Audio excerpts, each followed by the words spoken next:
we've had as many as 50, I'd say, coming to a cafe night, and we've had as little as one. And the night that only one guy came, there was 4 of us in the cafe, all volunteers. Yeah. And one guy was walking up and down past the door, and you could see he was either thinking of coming in because he knew it was a recovery cafe, or he was wondering, is this a real cafe and is it open? You know, kind of thing.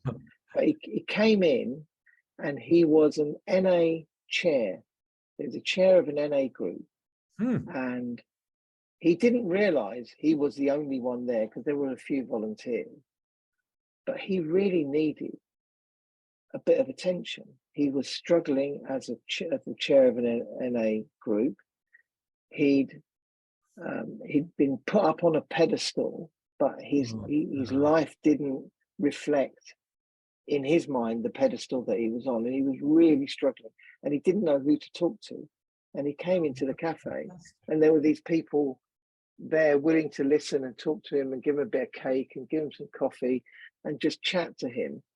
And I'm sure he thought that maybe there was a few other people there. I mean, there were other people there in recovery, so I was one of them. But the fact that he got this kind of personal attention of everyone there, I think really fed his soul a little bit. It really helped him to process some of what he was going through. But it was a night when we nearly didn't have anyone, and he walked in, and I thought it was wonderful. Yeah, we've had as many as 50. We've got a local rehab to us. Sometimes we get staff who run the drug and alcohol services in the prison near us.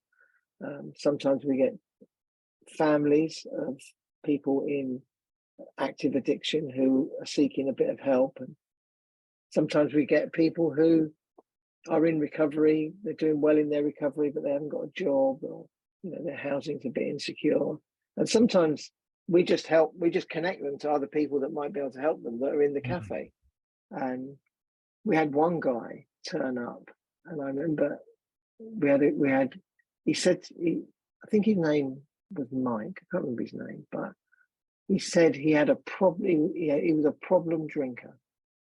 And the guy that was with him, that was part of us, he was a guy called Djemil, said, "Oh, you're an alcoholic." And then we had this awkward silence because he'd used the word alcoholic. And this guy said, because he'd used the term problem drinker because that's what his doctor called him. But then he said, "I've never used that word before. I guess I am." And that kind of awkward silence went, and I left Jamie and Mike to have a discussion, and I just went off, and they just started to talk, and Jamie told him a bit of his story, and suddenly, the word alcoholic can be a stigmatizing word, and professionals don't like using it. But there was something raw about the conversation that they had. There were just 2 people, and they didn't have the professional edge or polish on them. And so they just kind of spoke as it was. Anyway, they had this conversation, and the following month, Mike came back, and he said, and I said, "You look different, Mike. What's up?" And he said, "I don't know." He said, "I'm just drinking a bit less." He said, "I'm still drinking, but I'm not getting drunk every night. I'm just drinking, just at a kind of level." And then we didn't see him again, and we don't know what happened to him, but we didn't get him to fill out an assessment form. We didn't do, any professional stuff. We didn't hold any data on him. He just came to the cafe, and we've had people come and go. Many times they'll come and go, and then they'll come again several months later, and their life will be completely different.